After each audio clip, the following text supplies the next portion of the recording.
Axşamınız xeyir, dəyərli izləyicilər. Biz növbəti vebinarımıza başlayırıq.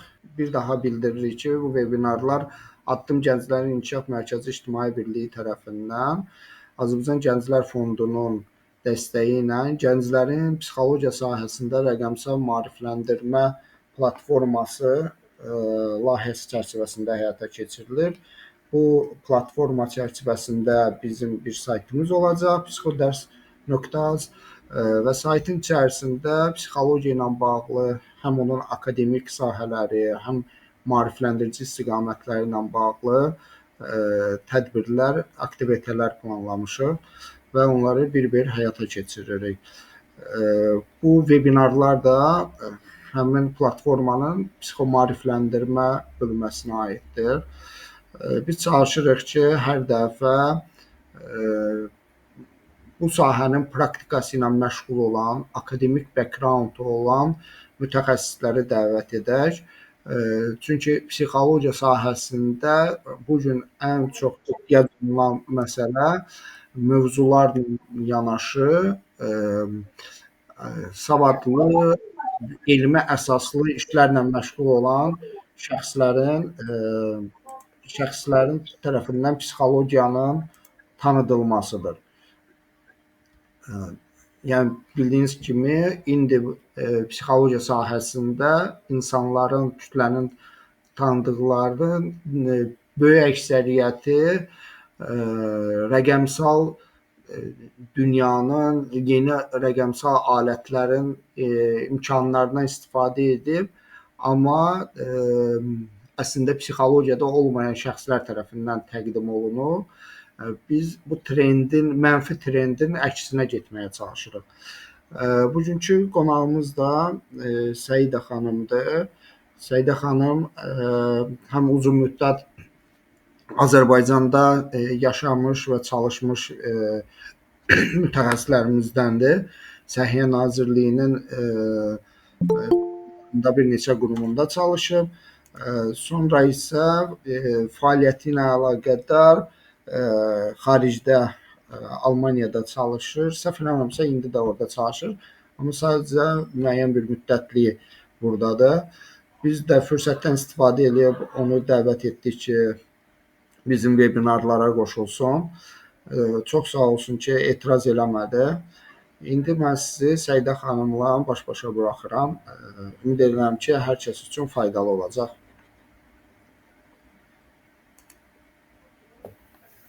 Çox sağ olun Kamil bəy. Mən bir daha demonstrasiyanı açım.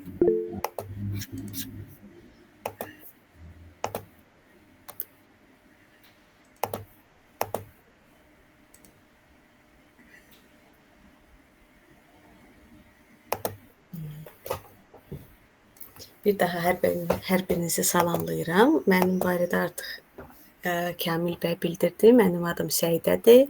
İxtisasca klinik psixoloq, psixoterapevtəm. Hal-hazırda Almaniyada çalışıram. Düzdür, analıq məzuniyyətindəyəm, amma əsas iş yerim olaraq Almaniyanın Rön Klinikum xəstəxanasıdır. Eyni zamanda Moskva Sxem Terapiya İnstitutunda da psixoloq olaraq çalışıram. Psixoloq və psixoterapevt. Və bugün sizinlə sxem terapiyanın bir hissəsi olaraq bölüşmək istədim və bu bizim daxilimizdəki uşaqdır. Bu cümləni, bu ifadəni tez-tez çox güman ki eşidirsiniz, amma bugün daxili uşaq prizmasına biraz sxem terapiya istiqamətindən baxmaq istəyirəm. Və əgər biz bu barədə danışsaq, ilk öncə sizinlə paylaşmaq istəyərdim ki, sxem terapiya nədir?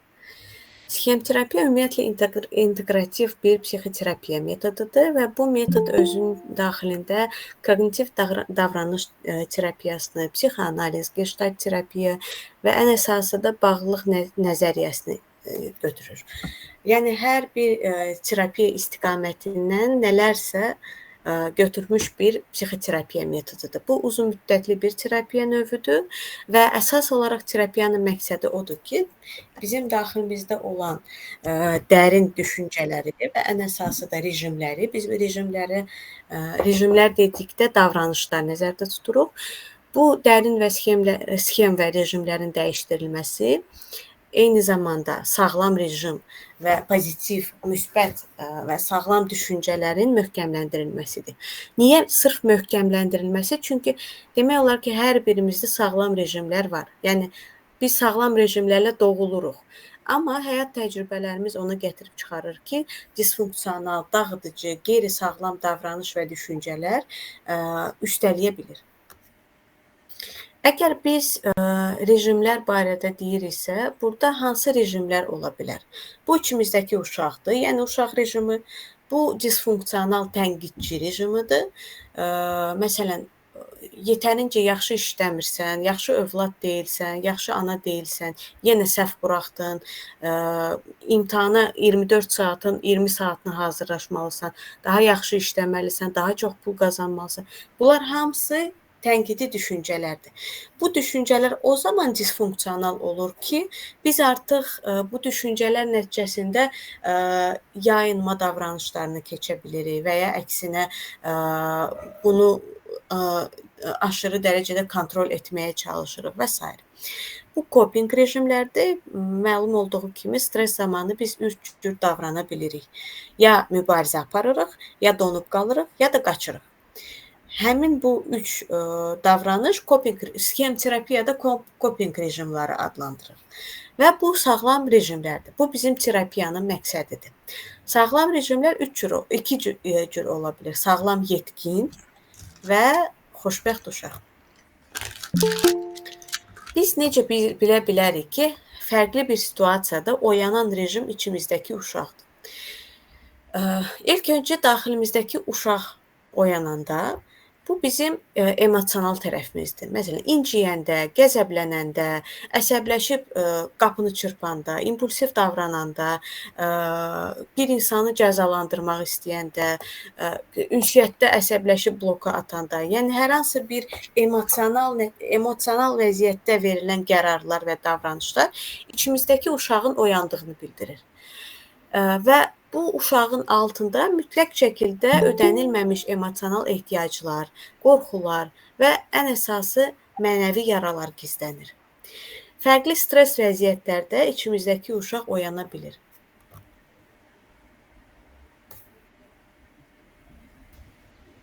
Bu uşağın incikli olduğunu necə bilə bilərik? Məsələn, əgər fərqli stres vəziyyətlərində davranışlarımız impulsiv formada olur və ya daimi olaraq inciyirik, yaxın münasibət qurmaqda çətinlik çəkirik, daimi olaraq həyəcan hissi, utanc və qorxu hissi yaşayırıq və ətraf tərəfindən həmişə təsdiq axtarırıq. Sən yaxşısan, sən gözəlsən, sən ağıllısan, səni sevirəm. Bu cümlələri eşitmə ehtiyacı stabil olaraq davam eləyirsə, bu içimizdəki uşağın hansısa ehtiyacının ödənməməsi bildirir və inciklik, tərk edilmiş və qorxulu vəziyyətdə olduğunu bildirir. Ödənilməmiş ehtiyac deyəndə mən nə nəzərdə tuturam? Ümumiyyətlə, sxem terapiyada biz 5 əsas ödənilməmiş ehtiyac bildiririk. Bu, təhlükəsiz bağlılıqdır. Biz buna həm də güvənli bağlılıq deyə bilərik. Bu bağlılığa nələr daxildir? Sevgi ehtiyacı, qayğı ehtiyacı, qəbullanma ehtiyacı və dəstək. Tutaq ki, əgər ailədə davamlı olaraq mübahisələr olubsa, mübahisə nəticəsində şiddət olubsa, bu onu göstərir ki, uşağın fərqli yaş dövründə təhlükəsizlik ehtiyacı ödənilməyib. Bu realistik sərhədlərdir. Əgər ailədə giper qayğı varsa, yəni aşırı dərəcədə bizə qayğı göstərilir, bizim seçimlərimizə müdaxilə olunursa, bu onu göstərir ki, bizim sərhədlərimiz pozulur. Və bu sərhədlər iki formada ola bilər. Ya biz ərköyün böyüyə bilərik və nəticədə bizə hər şey icazə verirlər, heç bir qərarlarımıza yaxşı pisin nə olduğunu bildirilmir və bu içimizdə bir əzəmət hissinə gətirib çıxarır. Ya da əksinə, normadan çox qadağalar olur, müdaxilələr olur, qorxutmalar olur ki, içimizdəki bu sərhədlər ehtiyacı ödənilmir. Bu hisslərin və tələbatların azad ifadə olunmasıdır. Məsələn, kişi ağlamaz, Yüksək səslə gülmək olmaz. Burada ağlayacaq bir şey yoxdur, adi bir şeydir. Şişirtmə, sən hər şeyi böyüdürsən. Bunlar hamısı ona gətirib çıxarır ki, biz hisslərimizi zamanında ifadə eləyə bilmirik və bunun nəticəsində də bu ehtiyac ödənilmir. Bu oyun və incəsənət ehtiyacıdır. Adından da bilinir ki, fərqli yaş dövrlərində bu oyun və incəsənət ehtiyacı fərqli formada özünü göstərə bilir. Məsələn, uşaqlıqda əgər bu hansısa rituallar, əyləncələr ehtiyacıdırsa, daha yetkin yaşlarda bu oyun incəsənət ehtiyacı özünü təsdiq formasında, özünü ifadə etmə formasında da büruzə verə bilir. Və bu avtonomiya, yəni müstəqillik ehtiyacıdır. Hər birimizin müstəqilliyə ehtiyacı var və əgər müstəqil şəkildə qərar verə bilmiriksə, müstəqil şəkildə ixtisas seçimini, gələcək planlarımızı qura bilmiriksə, partnyorumuzu seçə bilmiriksə, bu avtonomiya ehtiyacının pozulmasını gətirib çıxara bilir. Bu ödənilməmiş ehtiyaclar bizdə dərin sxemləri gətirir, dərin düşüncələri. Məsələn, əgər valideynlər tərəfindən tərk olunmuşamsa və ya qınaq obyektinə daimi olaraq çevrilmişəmsə, bizdə belə bir dərin düşüncə formalaşa bilər ki, mən sevgiyə layiq deyiləm və ya mən bacarıqsızam, savadsızam və ya məsələn, ailədə həmişə problem baş verəndə sən kiçiksən, sən get öz otağına, bu məsələ sənə aid deyil. Yəni bizə problemin bildirilməməsi, bizimlə məsələlərin, hisslərin paylaşılmaması ona gətirib çıxara bilər ki, biz özümüzü ailədən kənar hiss edə bilirik və ya məktəb dövründə bullyinqə məruz qalırıqsa, boykot bizə göstərilirsə, bu da həmçinin onu gətirib çıxara bilir ki, mən özümü heç bir qrup üzvü olaraq hiss edə bilmirəm və daimi olaraq hər kəsdən uzaqlaşıram. Bunun nəticəsində bizdə dərin düşüncələr, yəni sxemlər yaranır. Dərin düşüncələr və sxemlər nəticəsində biz fərqli davrana bilirik. Bu davranışa biz rejimlər deyirik. İndi sizdən soruşmaq istəyirəm. Sizcə sağlam yetkin kimdir? Sağlam yetkin olduğumuzu hansı xüsusiyyətlərimiz göstərə bilir? Bunu səsli formada da, yazılı formada da bildirə bilərsiniz.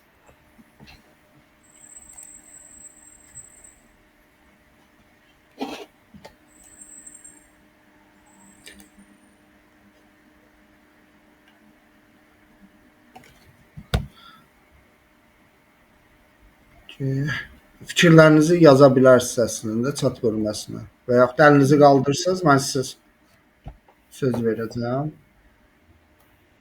Yəni sizə görə sağlam olan yetkin kimə demək olar? Və sağlam davranışlar sizcə nələrdir? Şəxsiyyətin hansı xüsusiyyətləri sağlam olaraq qəbul olunur?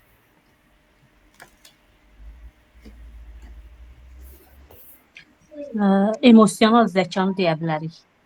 Bəli, ola bilər. Həyatda verdiyimiz doğru qərarlar, öz qərarını verə bilən və onun arxasında dayana bilən, bəli. Hissləri cür olmayanların. Sağlam yetkin bu yalnız fiziki cəhətdən yox, həm də psixoloji, emosional, sosial baxımdan balanslı və funksional bir insandır, bəli. Həqiqətən də elədir. Sağlam yetkin yanlış qərarlar versək də düzəldə bilənlərdir, bəli. Yəni səhv edə bilərik, amma bu səhvi qəbul edib, bu səhv nəticəsində ümumi olaraq özümüz barədə bir düşüncə formalaşdırırıq. Həqiqətən də elədir. Şəfqətli, bəli.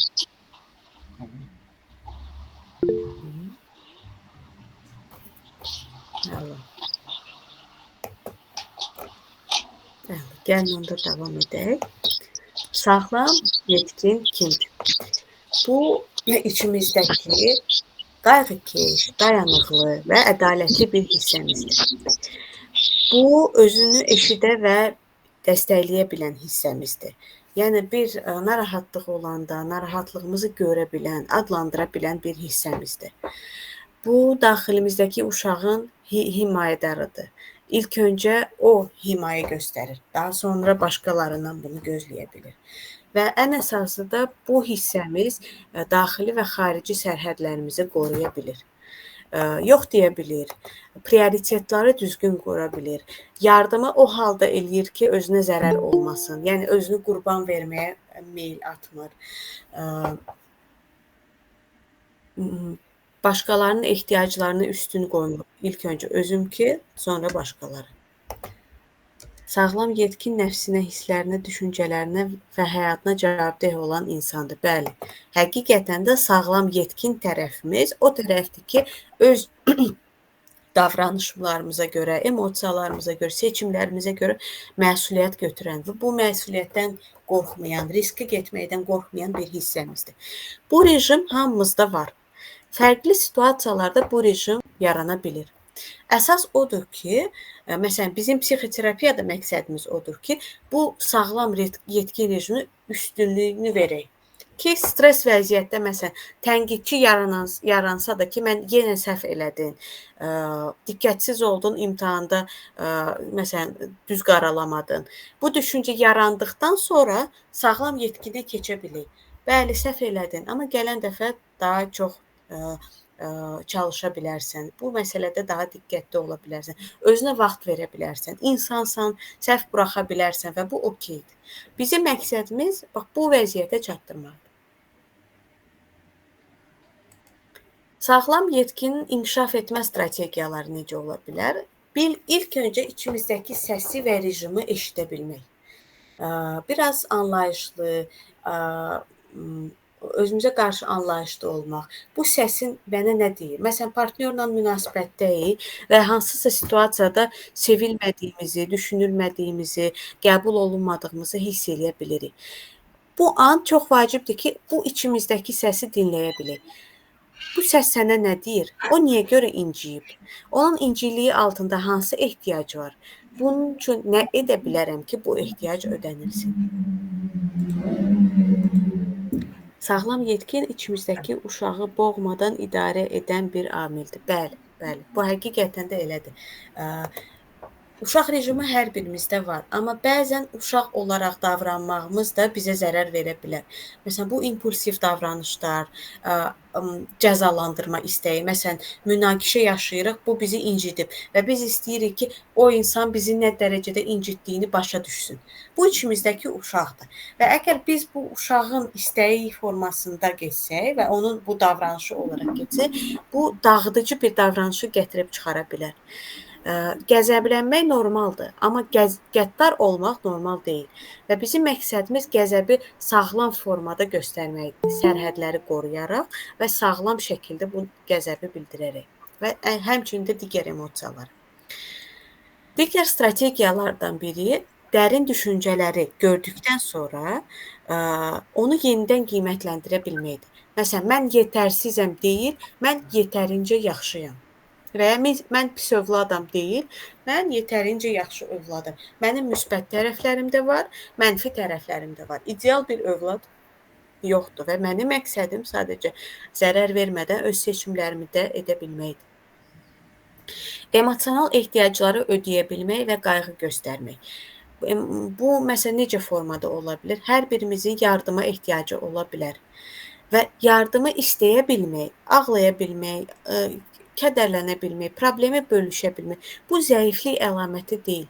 Bu bizim ehtiyacımızdır və bundan yayınaraq biz coping rejimlərə, yəni yayınmaya, donub qalmağa gətirib çıxara bilirik. Və digər strategiyalardan biri də özümüzə qarşı şəfqətli yanaşmaqdır. Mərhəmətli, şəfqətli, bu fərqli formada ola bilər. Özümüzə qayğı disiplin formasında ola bilir, bədənə qulluq, sağlamlığa qulluq olaraq ifadə oluna bilir. İndi sizinlə bir tapşırıq etmək istəyirəm. Baxaq görək sizin daxilinizdəki uşaqla münasibətiniz necədir? Və bu tapşırığı edərkən sizə sadəcə bir xahişim olacaq. İlk öncə özünüzə sual verin. Yaxşı bir valideyn bu situasiyada necə davranırdı? Və sonra içinizdəki uşaqla dialoq qurmağa çalışın. İndi hər birinizdən xahiş edəcəm ki, mikrofonu söndürəsiz, rahat şəkildə əyləşəsiz, gözlərinizi yumasınız, çiyinlərinizi rahatlayasınız, 3 dəfə dərindən nəfəs alasınız. Hər nəfəs aldıqda ciyərləriniz hava ilə dolur Hər nəfəsi verdikdə ciyərləriniz tam olaraq boşalır. Və indi sizdən xahiş edəcəm ki, özünüzü hardasa 5-8 yaş dövründə yada salasınız. Və elə bir təcrübə yada salın ki, orada 5-8 yaşda siz güclü bir qorxu, bəlkə bir inciklik, bəlkə bir kədər hissi yaşamısınız. Diqqətlə o uşağa baxın. Onun gözünün içinə baxın. Ona yaxınlaşın. Sağlam, yetkin olaraq, indiki vəziyyətdə olaraq o uşağa yaxınlaşın. Və o uşağa qorxusu barədə dəstəkləyici sözlər deyin. Nəsə baş verib və o nədənsə qorxub. Bəlkə kədərlənib, bəlkə inciyib, bəlkə o özünü tək hiss eləyir, bəlkə o özünü yetərsiz hiss eləyir, bəlkə nəyəsə qəzəblənib. O uşaqla sadəcə dialoq qurmağa çalışın.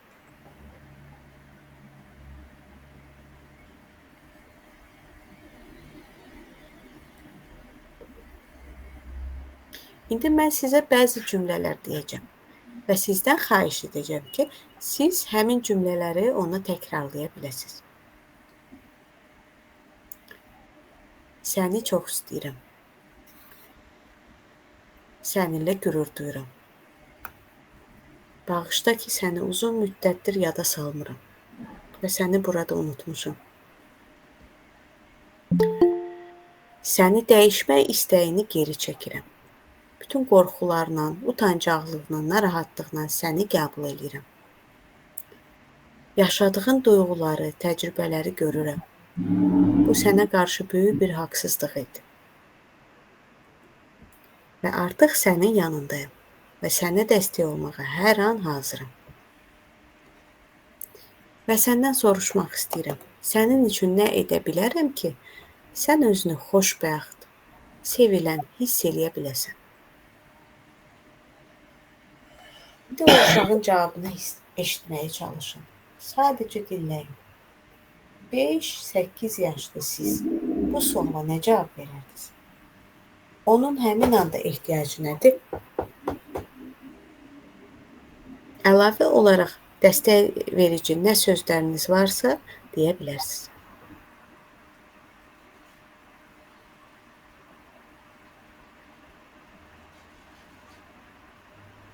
Cavabı eşitdikdən sonra və dedikdən sonra o uşağı bərk-bərk qucaqlayın və bir daha onu nə dərəcədə sevdiyinizi və hər an onu qorumağa hazır olduğunuzu ona bildirin.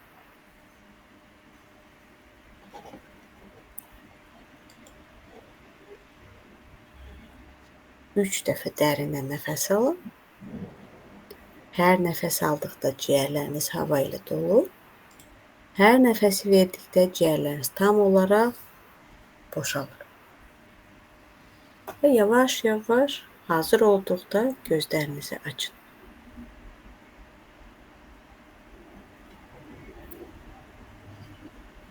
Kimsə bölüşmək istəyir? Nə dərəcədə sizə rahat idi, çətin idi? İlk öncə bunu təsvir etmək, təsəvvür etmək, digər tərəfdən uşaqla dialoq qurmaq, ona dəstəkləyici sözlər demək. Özünüzü necə hiss etdiniz? Burada məktub yazır.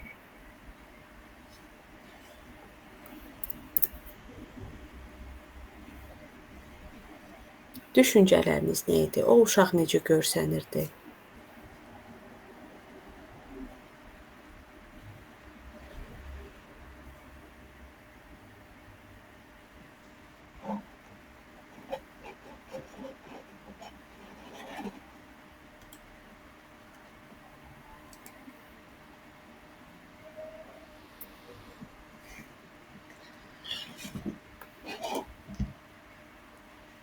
Deyəsən heç gözlərini açmayıblar. Məncə də. Sanki tam bir gözləyirmiş. Sizləri istəyirmiş. Mətəniz xanım təkrarlaya bilərsiniz, səsiniz çox pis gəlir. Bu sanki çoxdandır gözləyir və bu sözləri ehtiyacı var idi. Qayğıya nə var? Ehtiyacı olan bir insanın gözlədiyi bir anı gəlib çatdırmaq olmaz. Bəli. Uşağı uzun müddət yalnız buraxdığımı hiss etdim. Ümid edirəm bu dəfəlik kifayət olar. Bunu hər an təkrarlaya bilərsiniz. Hətta bunu məktub formasında da eləyə bilərsiniz. Bunu dəstəkləyici bir coping kart kimi edə bilərsiniz. Yəni bu rejim hər birimizdə var və hər an oyana bilər. Hər birimiz hansı dövrdə emosional ehtiyaclarımızı ödənilməmiş vəziyyətdə görmüşük. Bu bizdən asılı olmayan bir situasiyalar idi. Bəzən valideynlərimizdən, yaxınlarımızdan da asılı olmayan bir situasiyadır. Amma indi və burada ilk öncə özümüzə qarşı sağlam, yetkin olaraq bizdən başlaya bilər. Sadəcə məsum baxışlı bir cüt göz və qucaqladığımda o istilik, əla. Demək ki, siz bədən olaraq da bunu hiss eləyə bildiniz. Bu möhtəşəmdir. 5-8 yaşlı uşağın qarşısına çıxmaq çox çətin idi. Ancaq həm söhbət olduqdan sonra yaxşı anlaşdıq. Uşağın qətiyyətli olması mənə qürur verdi. Əla. Dialoqu necə qurduğunuz, onunla necə əlaqə qurmağa çalışdığınız, onunla təmas qurub qurmamağınız, məsələn, biz nə dedik? Məsələn, bu uşaq qorxu, inciklik, kədər və ya qəzəb hiss edib. Nəsə bir neqativ emosiya hiss edib. Və bu zaman sizin necə davrandığınız sizin özünüzə qarşı olan münasibətinizi bildirir. Məsələn, elə situasiyalar ola bilər ki, hissləri kənara qoyub problemin həllinə yönəlirik. Məsələn, deyirik ki, qorxma, heç nə yoxdur, get baxaq görək bu problemi necə həll edərik. Bu onu göstərir ki, siz emosiyalara o qədər üstünlük vermirsiniz, nəinki problemin həllinə. Və bu gələcək yönümlü bir düşüncədir. Amma bəzən içimizdəki əsas ehtiyac indi və burada bu duyğuları adlandırmaqdır, görməkdir. Ona görə bu situasiyada elədiyiniz bu texnikada özünüz üçün bir xatırlatma edin. Mən özümə qarşı necə davranıram? Kədərli olanda nə edirəm? Bu sözləri ona deyə bilirəm ya yox? Özümə bunları təkrarlaya bilirəm və bir stres vəziyyət olanda nə edirəm? Əvvəlcə ağırlıq hiss etdim. Onun yanında olanda onun hiss etdiklərini hiss etdim. Amma əslində açdığımı anladım və ona dəstək ola bildim. Onun istədiyi elə qucaqlaşmaq idi və bu ikimizi də rahatlaşdırdı. Əla. Əla.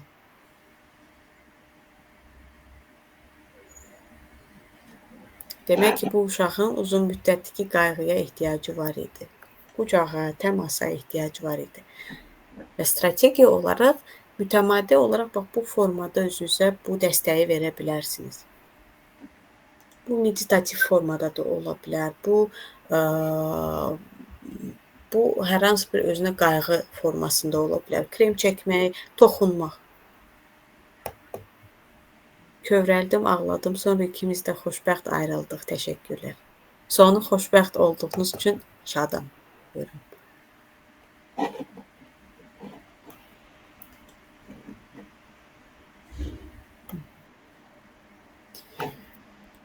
Bu cür texnikaları biz terapiyada necə istifadə edirik? Əgər biz sxem terapiyaya baxsaq, burada fərqli formada texnikanın məqsədi ola bilər. Məsələn, bizim sizinlə etdiyimiz hal-hazırda sadəcə bir təxəyyül tapşırığı idi. Amma beyin bunu tam başqa formada qəbul edir. Biz termin olaraq bu texnikaya rescripting deyirik. Yəni, keçmişi yenidən yazmaq. Və bu nə formada olur? Bizim beynimizdə neyronal əlaqələr var və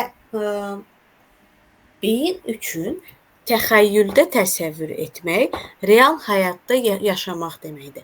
Və bu texnikalar vasitəsilə bu neyronal əlaqələr möhkəmlənir və yeni təcrübə formalaşır.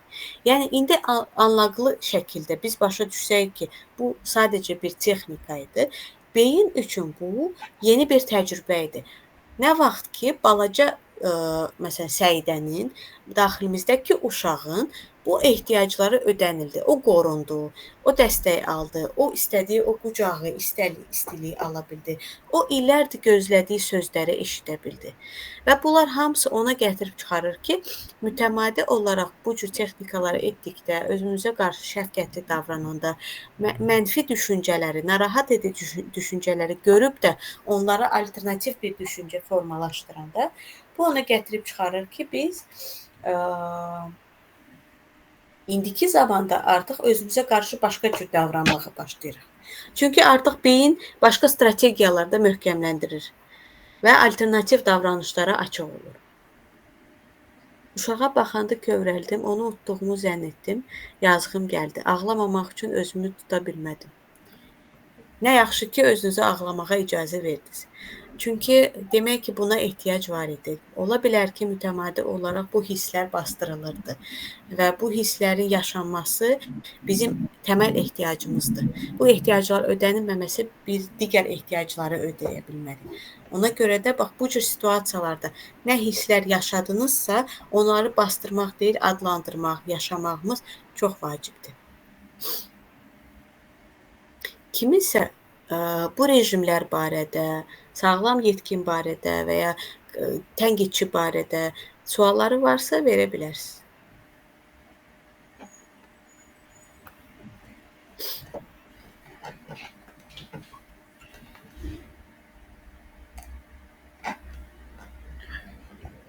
Yəni kim sual vermək istəyirsə, qaldırsın.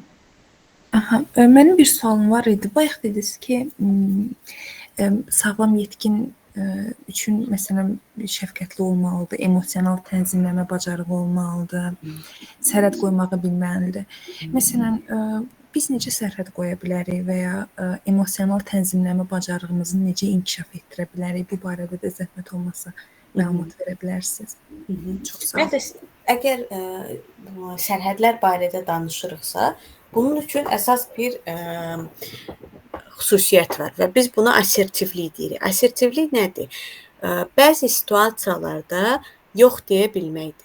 Tutaq ki, məsələn, övladımız var və daimi olaraq bizə müdaxilələr olunur. Bunu belə elə, onu elə, belə daha yaxşı olar. Bu zaman bizim sərhədlərimiz pozula bilər. Və əgər disfunksional rejimlər, davranışlar üstünlük verirsə, bu zaman biz ya tabe oluruq, ya yayınırıq, ya da ki təşvişimiz artır və kompensasiya etməyə başlayırıq. Yoxlayırıq, davamlı olaraq müqavimət göstərə bilirik, aqressiv davrana bilirik və s. Assertivlik bacarığı bizə bu situasiyada sağlam davranmağı, sərhədlərimizi qorumağımı və ən əsası təsir altına düşməməyə yardım edir. Məsəl üçün, burada necə bir formada ola bilər? Narahatlıq hissi keçirdiyinə, mənə görə narahat olduğuna, övladıma daha yaxşısını arzuladığı üçün minnətdaram. Amma hal-hazırda mənim üçün önəmli olan bu cür məsələn qaydalara, rituallara riayət etməkdir. Növbəti addımlarda əgər nəyəsə ehtiyacım olsa və ya köməyə ehtiyacım olsa, mən sənə bunu bildirəcəm. Niyə? Amma burada önəmlidir. Məsələn, burada desək ki, yox, mənə bu maraqlı deyil, bu aqressiv formada qəbul oluna bilər. Və bu cavab yetərsiz qəbul oluna bilər. Amma əgər izahı versək, niyə görə mən bu sənin məsləhətlərini, müdaxilələrini qəbul etmək istəmirəm, bu artıq bizim sağlam formada sərhədimizi qorumağa gətirib çıxara bilər. Digər tərəfdən, əgər davamlı olaraq biz avtoritar bir tərbiyə stilində böyümüşüksə, tabeçilik rejimində böyümüşüksə, bu ona gətirib çıxara bilər ki, sərhədi qoruya bilməmə problemi disfunksional rejimin olması ilə nəticələnir.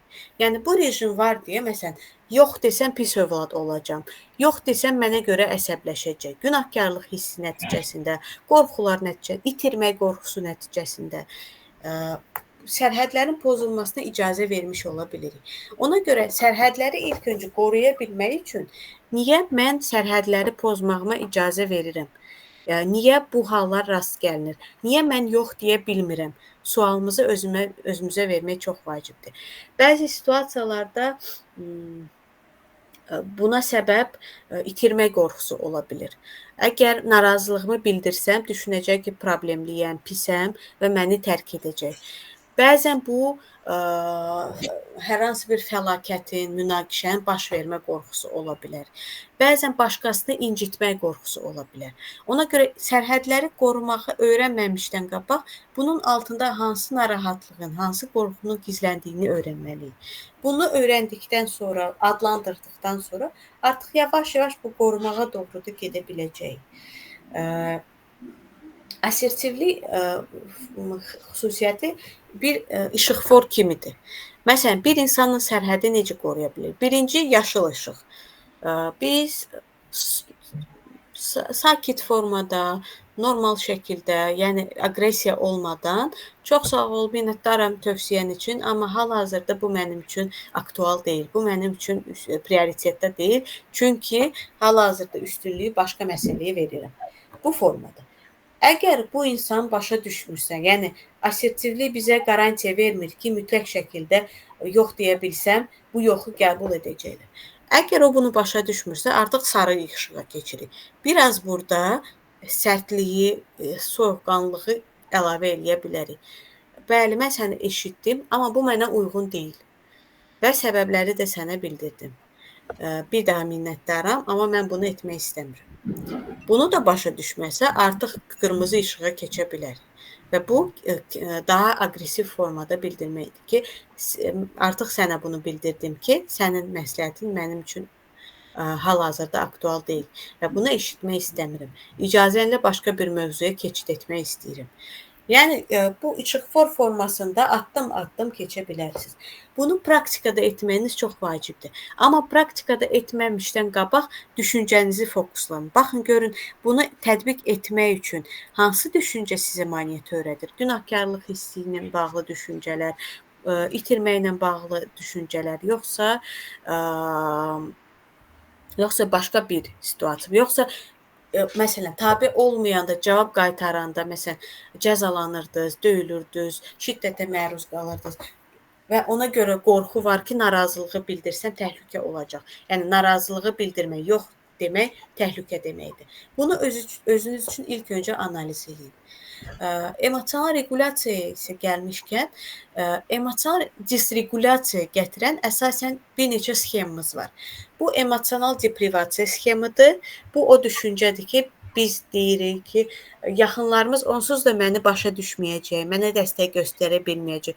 Ona görə problemi bölüşməyə belə dəyməz. Və ya bu emosiyaların bastırılma sxemasıdır. Və bu onu gətirib çıxarır ki, biz düşünə bilirik ki, hər hansı bir emosiya bildirmək problem törədə bilər. Mənim qəzəbim başqa insan tərəfindən qəbul olunmaya bilər, o məni tərk eləyə bilər, o mənə daha da qəzəb bildirə bilər və nəticədə mən bu situasiyanı həll edə bilmərəm. Və emosiyaları regulasiya edə bilmək üçün zamanında hissləri bildirmək çox vacibdir. Buna kömək eləyən nə ola bilər? Mən ifadələrindən istifadə etmək. Tutaq ki, aramızda münaqişə baş verir və mən başlayıram demək ki, sən yenə bunu elədin, sən yenə məni eşitmədin, sən hər dəfə mənə qarşı belə davranırsan. Bu sən ifadələridir. Və sən ifadələri qarşımızdakı insan tərəfindən bir günahlandırma, təzyiq kimi qəbul oluna bilər. Bu situasiyada çox vacibdir ki, biz mən ifadələrinə yönlənək. Mən özümü çox pis hiss elədim, nə vaxt ki, səndən bunu eşitdim. Bu məni çox məyus elədi. Bu mən ifadəsidir. Mən öz hisslərim barədə düşünürəm. Mən öz hisslərimi adlandırıram. Mən bu hissləri bastırmıram. Bunu bildirməyə çalışıram. Və bu mənə ona kömək edir ki, konstruktiv şəkildə bir dialoq qura bilim. Təbii ki, ola bilər ki, bu yardım eləməsin. Amma əksər hallarda bu faydalı olur. İlk öncə niyə? Çünki mən hisslərimi adlandırıram. Bunu etməyəndə və hissləri bastıranda bu təklik hissi, dəyərsizlik hissi daha da möhkəmlənə bilir. Və dözüb, sonra partlayış çox pis formada olur. Yəni, emosional regulasiyanın ilk addımı ondadır ki, zamanında hissləri sağlam şəkildə bildirə bilməkdir. Qəzəbi qəzəb formasında bildirməkdir. Bu mənim xoşuma gəlmir. Mən bunu yaşamaq istəmirəm. mənim üçün bu okey deyil. Mən bu sən mənə qarşı bu cür davranış olduqda mən əsəbləşirəm. Mən özümü tək hiss eləyirəm və s. Seydə xanım, bir sual var idi ki, burada yazmışlar ki, texnika travmalarda fayda verirmi? Bir кейsin üzərindən misal çəkə bilərsiniz, əgər uyğun belə bir кейs varsa? Bu texnika və ümumiyyətlə sxem terapiya elmi sübutlu bir psixoterapiya metodudur və istifadə olunmuş bütün texnikalar, istər bax elədiyimiz texnika, biz buna eksperimental texnikalar deyirik, istər kognitiv davranış texnikaları, hər biri elmi sübutludur və bəli, travmalarla çox yaxşı bir faydası var. Niyə? Çünki travmatik hadisə baş verəndə, bax bu qeyd etdiyimiz 5 ehtiyaclardan hər hansı biri və ya bir neçəsi ödənilmir. Və nəticədə travmatik hadisə baş verir. Bizim məqsədimiz o keçmiş hadisəni yenidən yazmaqdır. O formada ki, bu ödənilməmiş ehtiyac ödənilsin. Və bu travmatik hadisəni daha sağlam formada yaşamaqma, digər tərəfdən özümüzə kənardan baxıb daha konstruktiv şəkildə, daha rasional formada dəyərləndirməyə və ən əsası obyektivliyi qorumaq.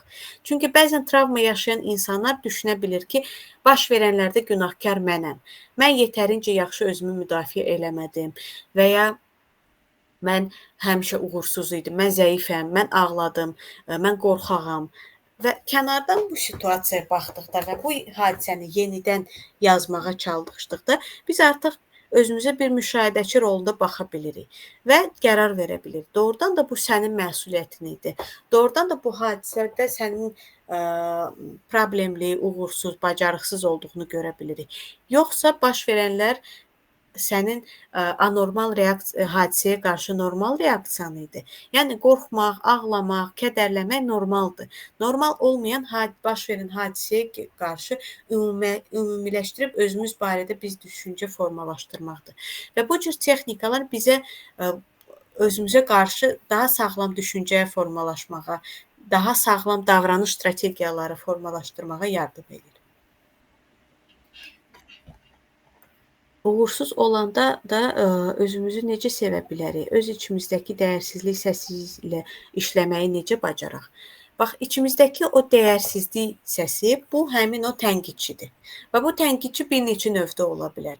Bu, içimizdəki tələbkar tənqidçi ola bilər, perfeksionist, daha yaxşı işdə, daha çox vaxt ayır, valideynlərinə daha çox vaxt ayır, imtahana bütün günü hazırlaşmalısan və s. Bu, içimizdəki o cəzalandıran tənqidçi ola bilər, deyə bilər ki, uğursuzsan, eybəcərsən, tupoysan, savadsızsan, köksən, heç kim səni sevməyəcəksən, sevgiyə layiq deyilsən və bu, günahlandıran bir tənqidçi ola bilər. Mama sənə görə əsəbləşdi, sən o həddə çatdırdın ki, o səni vurdu və s. Bu, hamısı içimizdəki tənqidçidir və bunu fərqli formada aradan qaldıra bilərik. İlk öncə, bu mənim məsələn bir neçə tövsiyəm ola bilər. Bir neçə kitabı sizə tövsiyə edə bilərəm. Hətta o kitabların şəklini sizə göstərə bilərəm. Bizim işlədiyimiz psixoterapiya metodu sxem terapiyadır. Və əgər siz bax bu tənqidi düşüncələrlə, bu tənqidçi ilə özünüz başa çıxmaq istəyirsinizsə, bax bu kitabı oxuya bilərsiniz. Ümid edirəm ki, görünür. Adı gedir Həyatı yenidən kəşf edin. Bu kitabın rusçası gedir Proç iz zamknutого kruga. İndi sizə rusçasını da göstərim.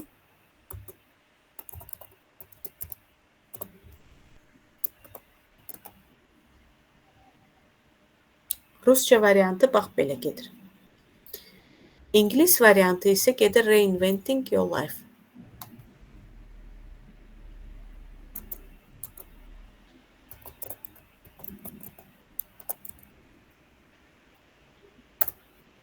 Bu da İngilis variantıdır. İlk öncə nədən başlaya bilərik? Birinci edə biləcəyimiz şey bu tənqidi düşüncələrin nələr olduğudur. Tənqidçi mənə nə deyir? Məni necə görür? Mənə qarşı necə davranır? Bu tənqidi düşüncələr nəticəsində mən necə davranıram, nə edirəm? Tutaq ki, o mənə deyir ki, başqaları səndən daha yaxşı bu işi görəcək, heç cəhd eləmə. Və bunun nəticəsində mən yayınıram və risk eləməyə can atmıram, addımlar atmıram.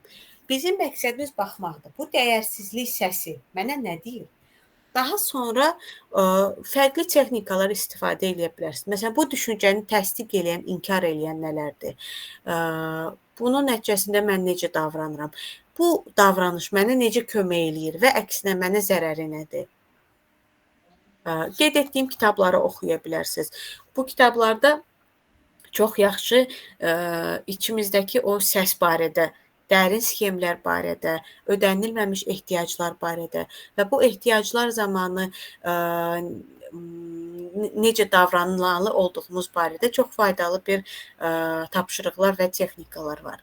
Əgər siz görürsünüzsə ki, artıq bu davranış sizin özünüzü qiymətləndirmənizi aşağı salır, həyat keyfiyyətinizi aşağı salır, siz yenilikdən yayınırsınız, münasibətlərdə davamlı olaraq özünüzü tək hiss edirsiniz və bununla müstəqil şəkildə heç bir çıxış yolu tapa bilmirsinizsə, bu halda artıq psixoterapiya, qrup terapiyaları, dəstəkləyici terapiyalar sizə fayda göstərə bilər. Məncə, birinci bu kitabdan başlaya bilərsiniz. Bu kitabda fərqli texnikalar var. Məsələn, məktublarla iş var, bu reskripting formasında olan tapşırıqlar var. Bunu sınaya bilərsiniz və daha sonra əgər bu da kömək eləməsə, əgər buna baxmayaraq təşvişiniz, narahatlığınız yüksək səviyyədədirsə, artıq psixoterapevtik yardım almağınız fayda göstərə bilər. Bəzi böyük insanlar vardı ki, deyirlər uşaqlıq dövrümüzü yaşamamışıq, özlərini uşaq kimi aparırlar. Bunlar aqressiv insanlar ola bilirlər ki,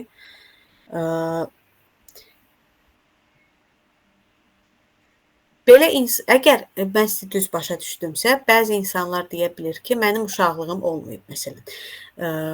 Və bu onunla bağlı ola bilər ki, zamanında böyüklər, istər valideynlər, istər ətrafdakı qohumlar, yaxınlar və s. bizə yaşımıza uyğun olmayan məsuliyyətləri verirlər. Bu, doğrudan da bizim iki və bəzən də daha çox ehtiyacımızın ödənilməməsini göstərir. Birincisi, bu sərhədlərdir. Çünki mənim sərhədlərim tapdalanaraq mənə böyük rolu verilir. Mənə valideyn rolu verilir. Bu, insanlar bəzən elə situasiyalarla rast gələ bilir ki, məsələn, valideynlər, anamız və ya atamız münaqişələrə bizi müdaxilə edir. Məsələn, anana de ki, sakitləşsin və ya atana de ki, get atanın könlünü al ki, mənimlə barışsın və ya başlayır problemi uşağa danışmağa. Yəni, uşaq artıq valideyn rolunda olur, valideyn isə uşaq rolunda. Belə insanlar doğrudan da bu ehtiyac ödənilmir deyə və içindəki o uşaq incikli olur, tək olur, kədərli olur və ən əsası yorğundur deyə və görülmək, eşidilmək istəyir deyə aqressiv davrana bilir. Çünki başqa formada ehtiyacını bildirə bilmir. Çünki zamanında o neqlektə, yəni emosional laqeydliyə rast gəlinə bilib. Və onlar doğrudan da aqressiv ola bilirlər. Uşaq kimi özünü apara bilirlər. Çünki zamanında bu ehtiyac ödənilməyib. Və bizim artıq məsələn, əgər belə insanlar terapiyaya gəlirsə, bizim məqsədimiz həmin o yaş dövründə olan məsuliyyətləri sağlam şəkildə paylamaqdır. Bu sənin məsuliyyətin deyil, bu valideyninin problemidir və xahiş edirəm, onun məsuliyyətini ona qaytar və burada sağlam şəkildə məsuliyyəti paylamaq çox önəmli olur. Çünki belə insanlar artıq yetkin yaşda da xilasedici rolunu üzərinə götürə bilir. Hamını xilas etməyə çalışır, müdaxilə etməyə çalışır, yerli yersiz yardım eləyir. Öz istəkləri kənarda qalsa belə başqalarına üstünlük verə bilir. Sağlam yetkin olaraq nəzarətə deyil, seçimə dayanan münasibətləri necə quraq? Burada bir neçə məqam ola bilər. Birincisi, bizim öyrəşdiyimiz davranış paternləri var. Məsələn, isti-soyuq münasibətləri. Əgər uşaqlıq və yeniyetməlik dövründə davamlı olaraq isti-soyuq münasibətlər olubsa, məsələn, döyülmüşəm və sonra birdən-birə sevilmişəm, kompliment olub, evdə hər kəs şən olub. Bu ona gətirib çıxarır ki, beyin üçün öyrəşdiyi bir situasiyalar bax belə isti-soyuq münasibətlərdir. Və biz gələcəkdə artıq bu cür münasibətlərə əl ata bilirik. Bu bilərəkdən olmur. Sadəcə beyin buna öyrəşib deyə buna əl atır. Bədənimiz narahat ola bilir, özünü daimi olaraq tək hiss eləyə bilir bunun nəticəsində. Amma ondan asılı olmayaraq yenə də bu münasibətləri əl ata bilir. Bizim burada rolumuz odur ki,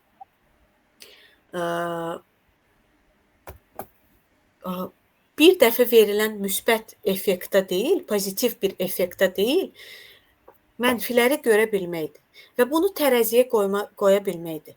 Hər birimizin mənfi və müsbətləri var. Amma əgər bu münasibətlərdə partnyorun mənfiləri üstünlük verirsə və bizə zərər verirsə, bu artıq bu münasibətlər barədə düşünmək deməkdir. Yəni düşünmək vaxtı gəlib çatıb. Və elə münasibətlər çox vaxt bizə günahkarlıq hissini yeridə bilir. Burada inciməyə bir şey yoxdur, əsəbləşməyə bir şey yoxdur. Sən yenə şişirdirsən, sən yenə problem axtarırsan, yenə dava axtarırsan və s. Bu kimi cümlələr işlədə bilir. Əgər bir partnyor sizdə davamlı olaraq günahkarlıq hissi yeridirsə, inandırırsa ki, siz səhvsiz bu münasibətlərdə, burada artıq daha çox seçimə dayanmaq deyil də, prioritetlərə dayanmaq mütləqdir və prioritetləri düzgün qoymaq. Və bu prioritetdə birinci bizim sərhədlərimizdir.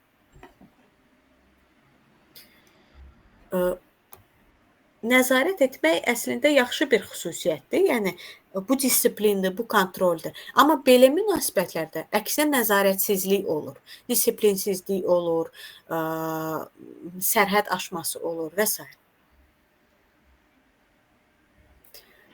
Uşaqlıq dövrünü yaşamamış insanlar gələcəkdə böyük travma ala bilərlər, Səidə müəllimə. Bəli, bu həqiqətən də elədir.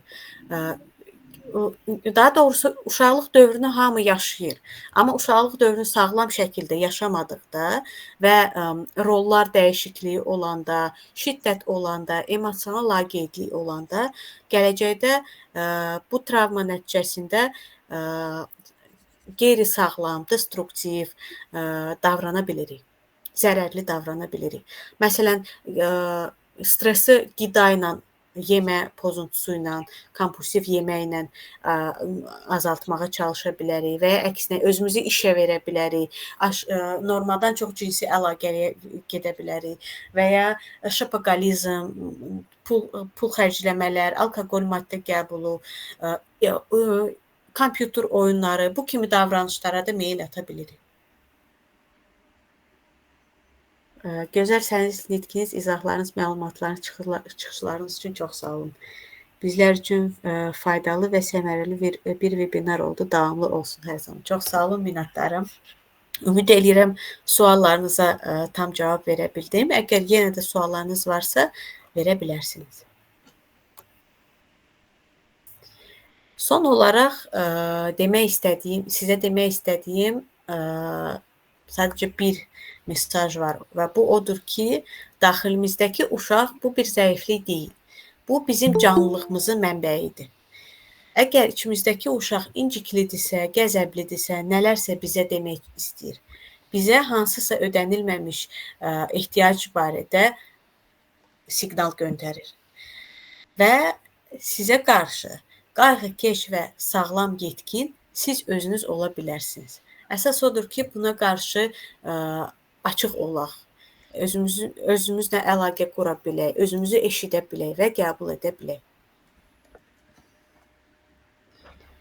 Uşaq kimi böyüyən insanlar necə psixoloji travma ala bilər gələcəkdə?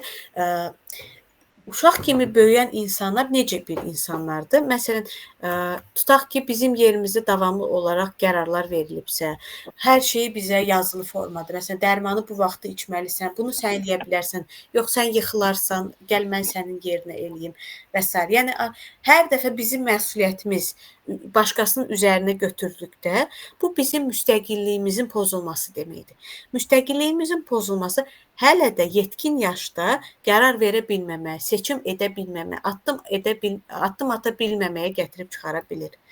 Və uşaq kimi böyüyən deyil də uşaqlıqda məsuliyyət öyrədilməyən, müstəqillik öyrədilməyən, seçimlərinə güvənilməyən bir uşaqlar böyükdə bu travma nəticəsində yenə də müstəqil, məsələn, ertələmə sindromu barədə yəqin ki, məlumatsızsınız.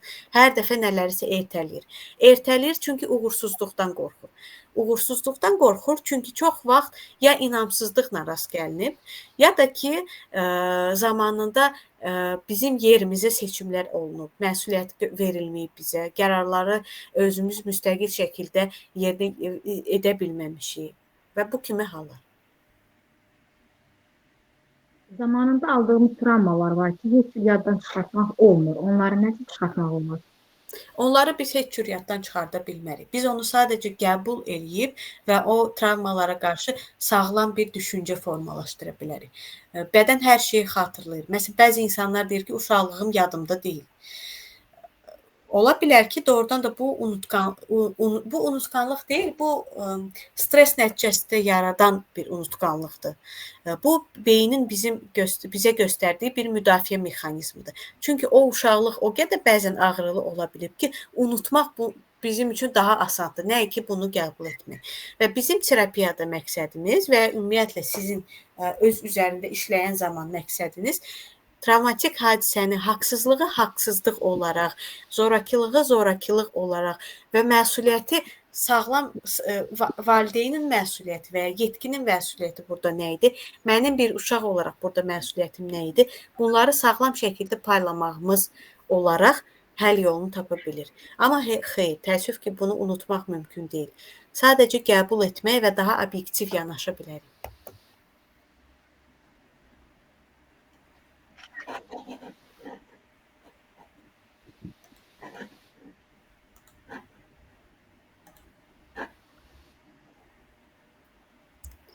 Buyurun.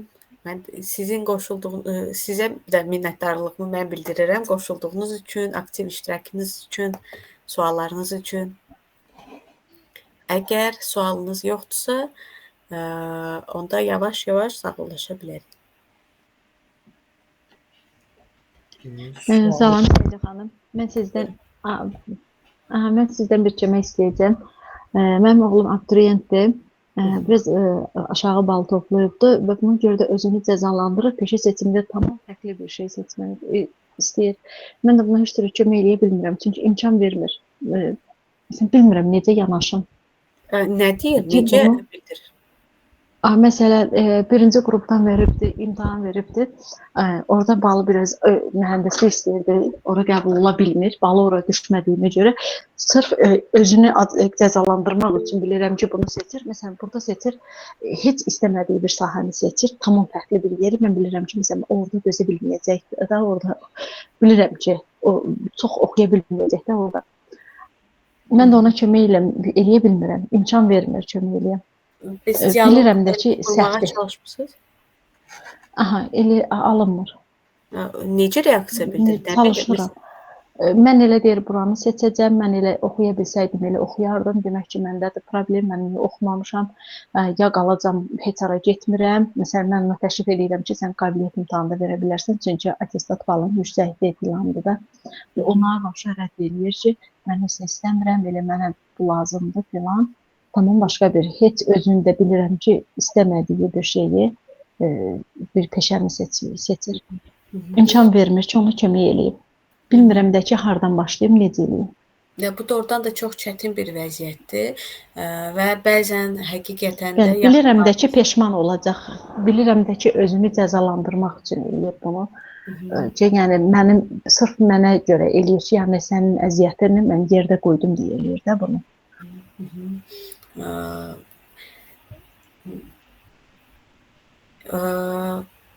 Burada sizin edə biləcəyiniz sadəcə ilk öncə öz hissləriniz barədə bildirməkdir ki, sizin narahatlığınız nədir? Və o özünü sizə görə günahkar hiss edir də. Ya o yəni sizə görə Aha, bəli. deyəndə o mənada Bəli, daha nəzərdə çox tuturam ona ki, siz görə. işləyirsiniz, pul qazanırsınız, Aha, əziyyət bəli. çəkmirsiniz. Yəni sizin burada edə biləcəyiniz əlinizdə olan tək şey bunun əksini göstərməkdir. Sən mənim əziyyətimi layiqi qədər yerinə yetirə bilmirsən. Və mən səninlə qürur duyuram. Bu həqiqətən də çox yaxşı nəticədir. Səhv buraxa bilərsən, amma bu sənin özünü cəzalandırıb da illərdir arzuladığın bir peşədən yayınmağını gətirirsə, bu məni çox məyus edir. Və mənim əziyyətim o zaman xərclənər ki, sən öz istəyini deyil, mənə görə özünü cəzalandırsan. Bax, onda doğrudan da mənim əməyim heç ola bilər. Mənim üçün önəmli olan sənin gələcək seçimlərindir. Sən xoşbəxt olanda mən xoşbəxtəm və səni belə görəndə mən çox pis oluram. Və səndən xahiş edirəm ki, mənim əziyyətimə görə deyil, mənim valideynlik borcum idi bu. Və sənin 18 yaşına kimi bu mənim borcumdur ki, sənin hər şeyini təmin eləməyə çalışım. Maddi olaraq, mənəvi olaraq, fiziki olaraq və s. Xahiş edirəm, məni deyil, özünü bu situasiyada düşün. Mənim üçün ən böyük əziyyətimin behrəsi, ən böyük nəticə sənin seçdiyin peşəndə xoşbəxt olmağındır. Amma ola bilər ki, o sizi yenə də eşitməsin. Bu halda, yəni bilirsiniz, bu bir var adi günahkarlıq hissi. Məsələn, mən stakanı qırdım və doğrudan da günahkar hiss edirəm. Çünki baş verən doğrudan da mənim səhvimdir. Bir də var nevrotik günahkarlıq hissi. Əgər bu günahkarlıq hissi artıq nevrotik haldadırsa ki, o özünü cəzalandırırsa, yayınırsa, burada ola bilər ki, psixoloji dəstək də fayda göstərə bilər. Birlikdə gedə bilərsiniz. Məsələn, həm siz, həm onu da rədd eləyir. Onu da rədd eləyir. Birgə getsəz deyir, sən özün get. Sən get deyirəm, mən getmək istəmirəm, sən get. İkiniz birlikdə otursaz necə? Hə, onu bilmirəm, onu heç sınamamışam. Bəlkə də xeyli faydası ola bilər. Məsələn, psixoloqa da bildir. İndi mən bilmirəm, mən uşaq yeniyetmələrlə çox işləmirəm. Demək, ümumiyyətlə işləmirəm. Yəni bu formada deyə bilərsiniz ki, mənim sənin köməyinə ehtiyacım var. Sən belə olanda mən özümü çox pis hiss edirəm. Mən də özümü günahkar hiss edirəm. Səndə baş verənlərdə. Gəl birlikdə buna həll yolunu tapaq və birlikdə getməyə çalışın. Baxın, görün, kommunikasiya qura bilirsiniz ya yox. Məsələn, psixoloqlara niyə deyilir ki, öz yaxınlarını kömək eləyə bilməsin? Çünki aramızda bir emosional əlaqə var. O bizi valideyn olaraq, övlad olaraq görə bilir. Və ona görə də o sizi bəzən eşitməyə bilər.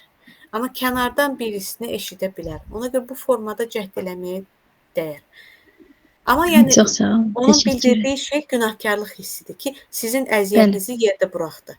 Sizin burada edə biləcəyiniz bunun əksini göstərməkdir ki, nə göstərir ki, sən mənim əziyyətimi yerdə qoydun? Ancaq balın, biz baldan kənarda olaraq sən nələr etdin? Peşə sahibi olmağa doğru gedirsən, abituriyentsən, imtahanlara hazırlaşdın, məsuliyyətli yanaşdın. Bu yolda sən balını kontrol edə bilməzdin. Sən ancaq bu hazırlığı kontrol edə bilərdin ki, bunu da sən elədin və buna görə mən sənə minnətdaram, səninlə qürur duyuram. Yəni bu kimi bir mesajlar ona göndərə bilərsiniz. Seyda xanım, bu cür etmək olarmı ki, məsələn, bu cür danışmaq da olarmı ki, məsələn, kimisə qəbul olmadığını ona yönləndirərək ki, yəni ən azından bal toplamısan, istədiyin yerə qəbul olmasan, ən azından toplamısan bu balı. Yəni sən qarşıda nələrəsə yələnə biləcəksən, nail ola bilmək üçün də tələsməməyin lazımdır. Bəli. Hamısını sınayacağım. Hamısını sınaqdan keçirəcəm inşallah. İnşallah ki, bir kömək edəcək. İnanıram ki, bir kömək edəcək. Yəni məsələn, görürsən, filan kəsdə qəbul olmadı, amma sən ən azından bu balı toplamısan, sən gitmək hüququn edə bilərsən, nail ola bilərsən. Kimlənsə müqayisə etməyi mən məsləhət görmərəm ki, filan kəs girmədi, amma sən anasından biraz o yeniyetmələr biraz onu qəbul eləmir. Hə, müqayisəni onun narahat edən sizə qarşı hiss elədiyi günahkarlıq hissidir. Sizin məqsədiniz bu günahkarlıq hissini işləməkdir. Hətta bayaq özü də etiraf elədi ki, elə ona görədir. Bəli. Yəni o yöndə getməyə çalışın ki, o özünü sizə görə günahkar hiss eləməsin. Çox sağ olun. Burada bir xanım sizə məsləhət vermək istədi. Siz ona bu mövzuda bir məktub yazın məncə, effektiv olur. Hisslərinizi ifadə edin. Əgər dialoq real ünsiyyət formada danışmaq çətin olursa, niyə də yox? Bir-birinizə məsələn qarşılıqlı məktub yaza bilərsiniz. O sizə, siz ona, o da sizə cavab olaraq. Əgər belə real ünsiyyət çətin olursa.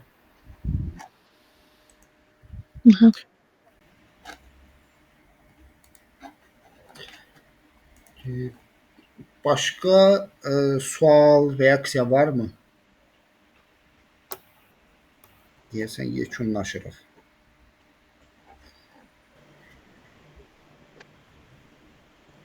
Salam, axşamınız xeyir olsun. Mən də sonuncu məsələyə münasibət olaraq bildirmək istəyirəm ki, maşallah müəllimin fikirləri ilə tam razıyam.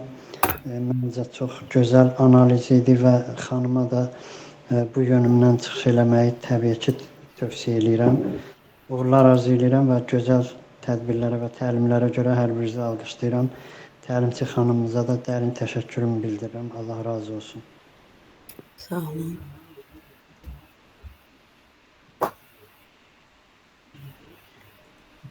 Onda yavaş-yavaş yekunlaşdıraq və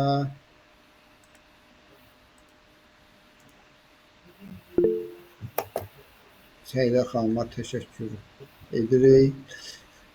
Layihəmiz də rəqəmsal bir platforma ilə bağlıdır. Təşəkkürnaməmiz də rəqəmsaldır. Görsənirmi?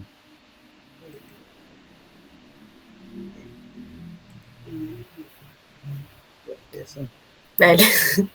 Çox sağ olun, minnətdaram sizə. Görürəm. Siz də sağ olun. İşlərinizdə, fəaliyyətinizdə uğurlar arzulayırıq. Ümid edirik ki, gələcəkdə də hər hansı bir formada bir əməkdaşlıq eləyə bilərik. Hansısa bir növbəti vebinarlarımız və yaxud biz bunun internet TV verilişi formatında bir fərqli üslub hazırlamaq istəyirik.